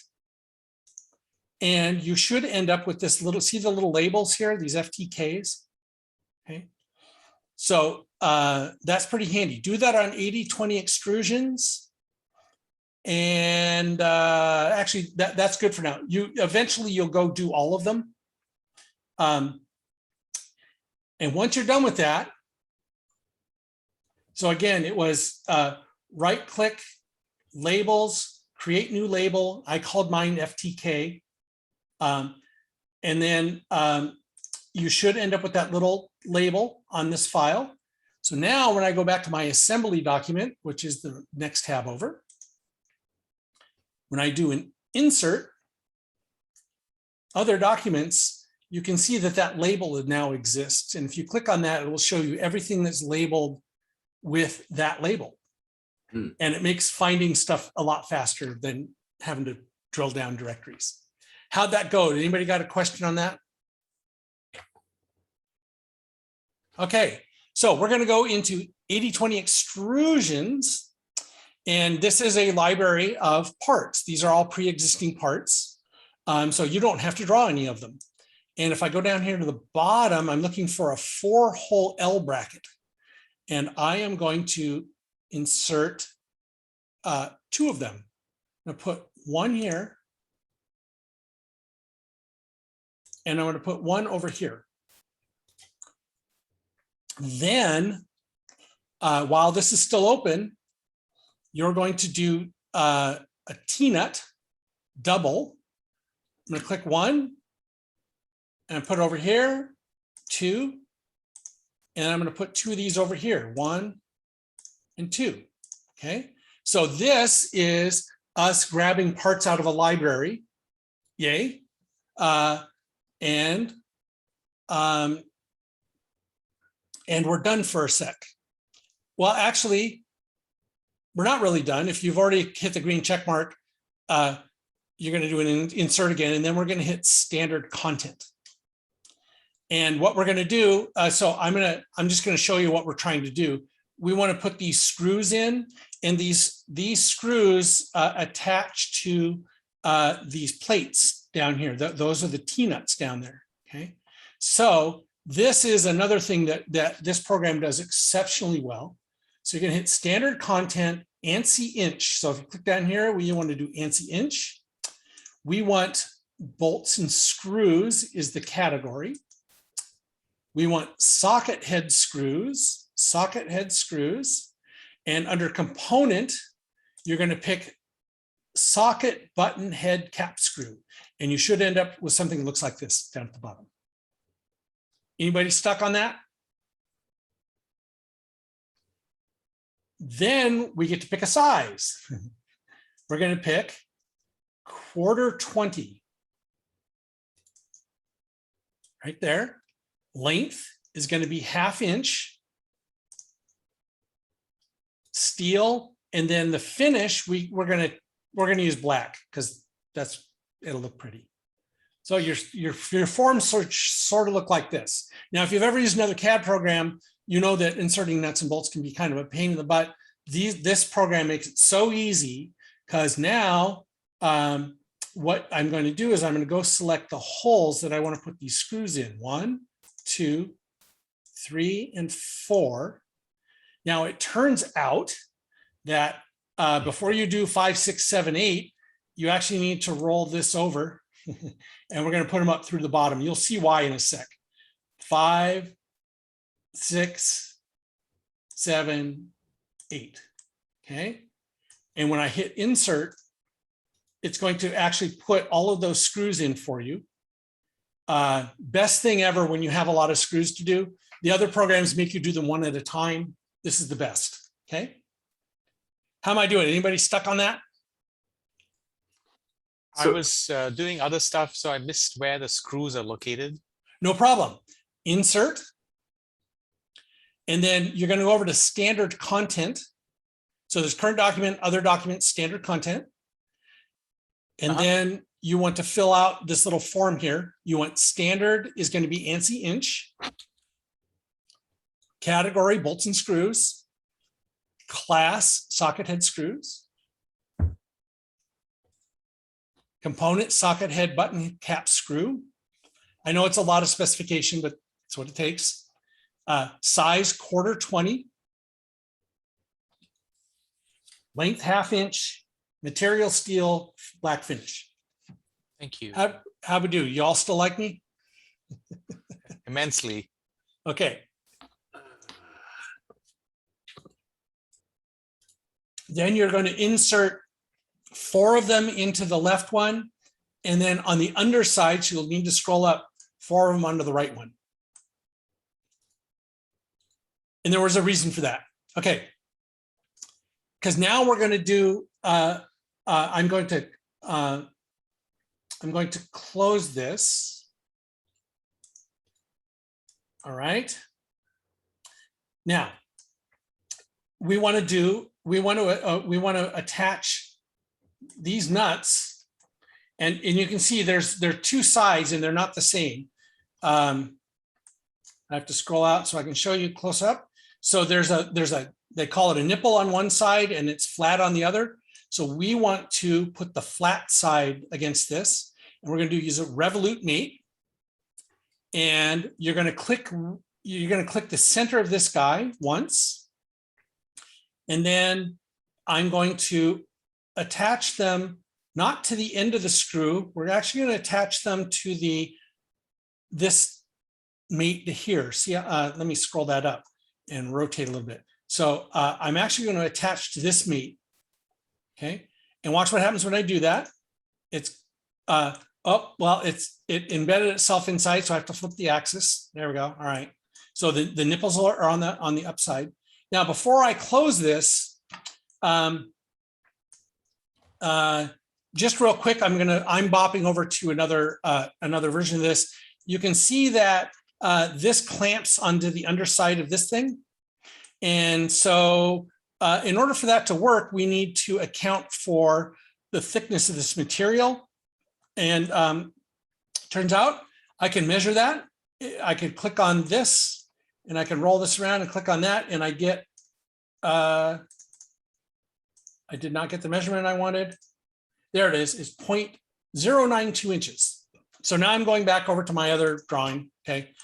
And so I can do an offset. So my point of this part was to show you that we can do these offsets, and I can do an offset and I can say 0.092 inches. And if I hit the tab button, it'll shift, and the dang thing shifted the wrong direction. So I need to use a minus sign. You get used to that. There we go. And so I left myself a gap there. See that gap? Okay. Can you show it again? All right. Like I was trying to figure out how to get the screws right. So can you show how to do the black things again? For you, anything. Here we go. So you got the screws are in. Okay. So we're going to do a revolute mate on this hole. Okay. And we're going to put it on. Okay. So pro tip. Sometimes as you're moving these things around, you get all kinds of mates that you could potentially choose from. If I wanted to make sure that I was getting a mate on this plane, see the plane, you can see these mates are out here. I can, once that plane gets highlighted, I can actually hold down my shift key and it won't select anything else. So I'm holding my shift key down and it'll allow me to reach out and just find the mates that are on this plane. I'm going to do that. Okay.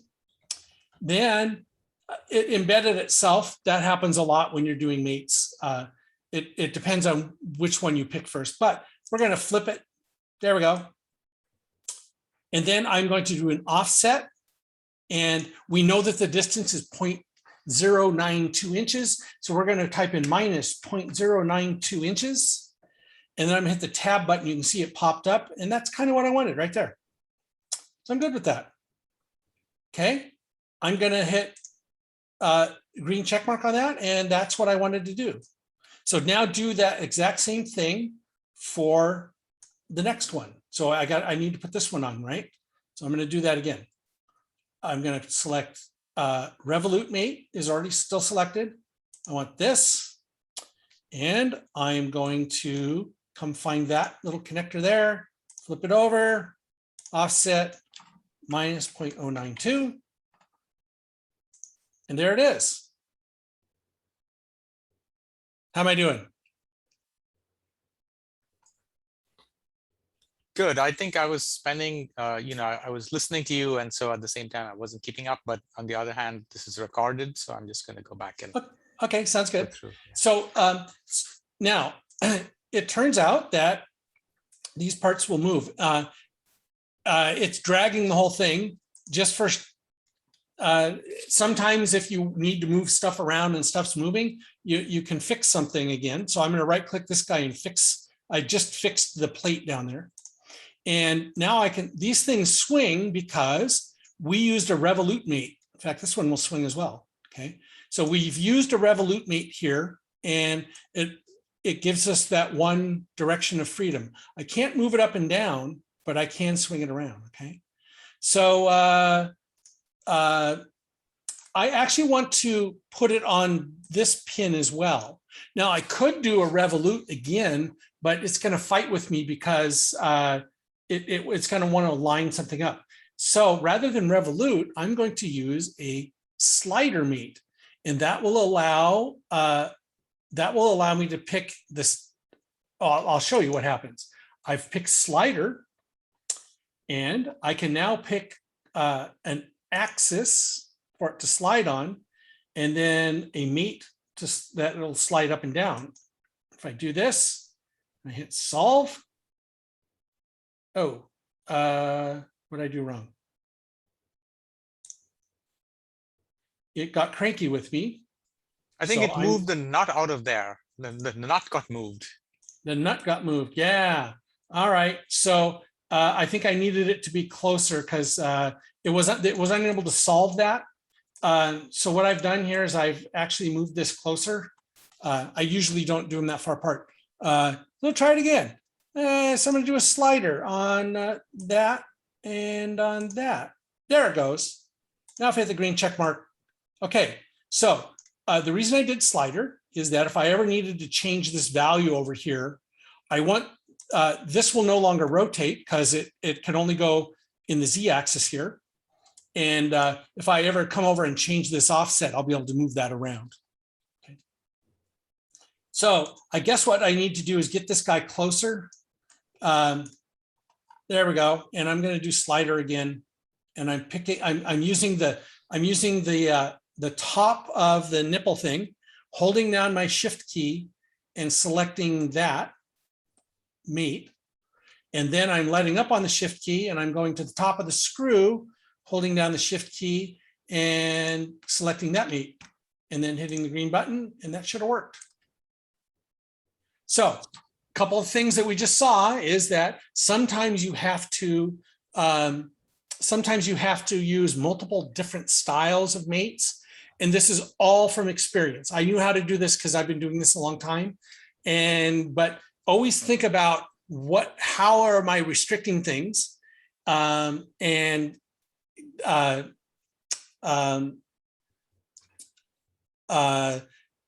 degrees of freedom do I want? And I like their little diagrams here because it kind of tells you where things can move. Okay, so I'm now going to go do the same thing to you know what? I'm going to leave these other two, and this will be an exercise for the reader. But I'm going to show you something else real quick. Actually, I'm going to show you two things real quick. The reason that we did one through the bottom and one down from the top is that if you look at my model here, you can see that one of them goes in this direction and the other one goes in this direction. So there's sort of a right version and a left version of these plates. And if you were to have one in your hand and play with the geometry, you realize they're mirrors of each other. Okay. So, but it turns out that this one and this one are actually the same. They're just rotated. Okay. And this one and this one are also the same, just rotated. So the shapes work out. So, so sometimes you end up making things that can be used elsewhere. And that is a great place to use something called a subassembly that I'm about to show you. So it turns out that I really like these parts. And you can see I just selected them all. And they're all selected up here, including the plates, the double T-nuts. So there's a plate, a bracket, 2 double T-nuts, 4 screws. That's that entire assembly.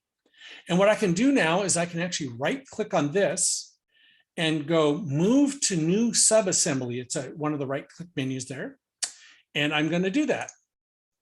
And when I do that, it kind of stays in place, but you can see it inserted a new assembly here. And if I spin this down, you can see it's all those parts that we just had. Okay. And if I go over here and click on assembly 2, there it is. So it created a new assembly for us. Sweet. Okay.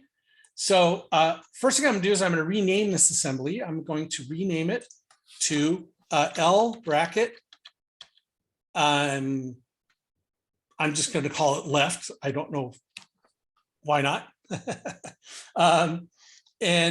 So now I have an assembly that I can reuse in my file. So if you're making something that you know that you're going to repeat multiple times, you can make a sub-assembly out of it in this file and insert it again. Okay, so that's what we're doing. So the other thing I need to do is I need to unfix this plate. I forgot to do that first. I'm going to right click that and hit unfix. And that got rid of that little square icon. Okay, so going back to assembly 1, which by the way, I'm going to right click and rename as robot. There we go. Naming conventions are important. So there we go. So I should now be able to attach this over here. So I'm going to do a planar mate on this plate and this surface and hit solve. And it's mad at me. I don't know why. It's, oh, I see why. Mad at me because this guy is fixed. All right, there we go. So I'm gonna do it again. This guy are now planar, and see, it made a mess. And so assemblies do this sometimes, is you go, holy crap, life just got really hard. Well, remember what it just did is it took only the part that I told it to mate to the other part. That's the only thing that it moved. And if I hit the solve button, it'll put everything back, okay? And it turns out that, well, I have to use the flip button. There we go. And now I'll hit the solve button. Yeah, hey, that's looking better, okay? So there's a little bit of monkeying around that you do whenever you're doing assemblies. And like I keep saying, you'd spend a lot of time zooming in and out and stuff like that. So I'm gonna hit green check mark on that. So, and then I'm gonna do another planar, and I'm gonna pick the end of this plate, right? The end of that bracket, right there in the middle. And then I'm gonna come out here, I'm going to pick this plane and hit solve. And hit okay. Oh, there, it did it. Okay. And again, sometimes when you get good at this, you just assume that it worked. So it's now made a planar relationship here, and it's attached there. So one more planar relationship is going to be here and here. Solve it. Okay, so there's my corner. And again, you get really fast at this as you get used to it. Okay. So now I got that bracket. Well, I know I need another one down in this corner. It turns out it's going to be the same bracket. So now what I can do is I can insert, and it's an assembly down here. From my current document, I can click on assemblies, and I can find this left bracket, and I can insert a new one. So I don't have to do all of the screws and all the rest of that stuff. Once I've made an assembly, I can just reuse it. So there it is. And then I'm going to do those planar mates again. Okay. Bonk, bonk. Solve it and call it good. Oh, I screwed up. I need to go back and edit planar 13 and flip it. There we go. Solve it. There we go. All right. And then I'm going to rotate this guy, and I need to do a planar on this. And I can also just pick the end of this guy. That works, but I need to solve it and flip it and solve it. Oh, there we go. So it's on top, it's aligned with that edge. Awesome. And now I should be able to align this guy to this guy. And I just hit the green check mark. All right, so there we go. and we're starting to run a lot longer. If you'd like, you are welcome to continue working, or if you don't mind, if you could see about doing those steps on this guy. So, you know, you'll attach these little fellows to this. 0.092 was that dimension, if you remember that. If you can't remember what that dimension is a little bit later, you can go look at this guy, left bracket over here, and you can look at the, if I just hover over the revolute, it'll tell me what it's working on. Okay, make sense? Yes. Where will this recording be? I will upload this recording. It'll probably by 9:15. 9. I mean, like, will it be? It'll be uploaded. I will send an email out. It'll be on YouTube. I have to upload it to YouTube, and it just I only have 10 megabits up. I live out in the rural area, and it's 2 hours long, so it just takes a while to upload. And then I will email everybody where it is. Does that work for you? Yeah. Okay. Thank you. All right. Cool. All right. Next time, you're all going to get faster at this. Feel free to play around with this. If you are so inclined, you're welcome to go look in Kevin RO First Bot, and I'm actually going to put it in read-only mode so that you all can't edit it. So hopefully you won't be able to whack anything, because that's actually the only copy I have. I just realized. So I'm going to go. So I can change the sharing on this specific file, by the way. And so Kevin RO First Bot is now. Oh, there we go. I'm going to change it so that these guys. Oh, can I not do that? I thought I could do that. I was going to turn off editing on a specific file, but I can't do that. I mean, I see that there's a menu says Can Edit kind of in the lower, in the previous dialog box. Previous dialog box. Okay, let's go look at it again. Share. See, it says Can Edit kind of in the just there, like to the left of where you were a little bit earlier. Yeah. So what I mean is that a little bit to the there. Yeah. Can view. Oh, it doesn't change. I see. Yeah, it won't let me edit this. However, I think what I can do is this document is private. Only users listed below can access this document, but I think it's done on a directory basis. They have a little bit of work to do on their stuff. I'll figure it out. What I'll actually do is make a copy of this, and I'll make a copy and save it away. Copy works. Anyway, hopefully this was a little bit useful. So we covered setting up teams. You all saw how we shared files. We talked about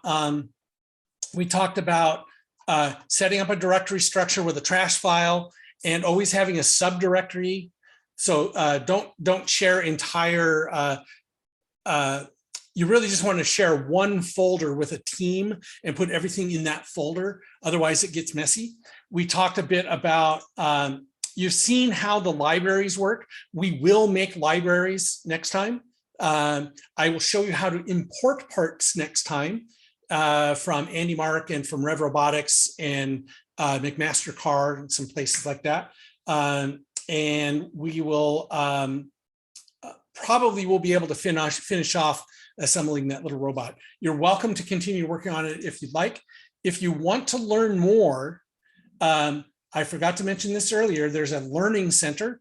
The learning center in OnShape is actually quite good. If you go to self-paced courses, all self-paced courses, it has a whole bunch of videos. Most of these videos are like 2 or 3 minutes long at the most. I would probably start with OnShape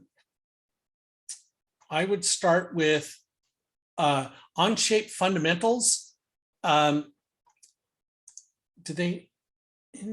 So intro to assembly design. So we're doing an assembly design. You could also do intro to part design. But OnShape fundamentals, I'm looking for the one that has the UI stuff. Anyway, they have really good, there's no way I can teach all of this in a short amount of time. These are really good tutorials to learn with. They're actually kind of interesting and fun. Their examples are pretty good. You're welcome to go do any or all of these, have at it. Don't do, you should do it in your directory rather than inside our directory. So make the documents yours, the ones that you're importing. But there you go. And there's really, really great tutorials on all this stuff. I think I don't know, I've probably got like 8 or 9 hours into tutorials at the most. The rest of it I just sort of figured out as I was working. All right. All right, so you know how to set up teams. The directory and file structure is really important. We're going to talk a lot more about what is in one of these libraries later, and how to import things so that it's easy for people to use. And that'll be next time on Thursday at 6:30. And I promise I will try and limit us to 90 minutes next time. So, all right, dear friends, that is all I got to say for myself, and I will see you all on Thursday.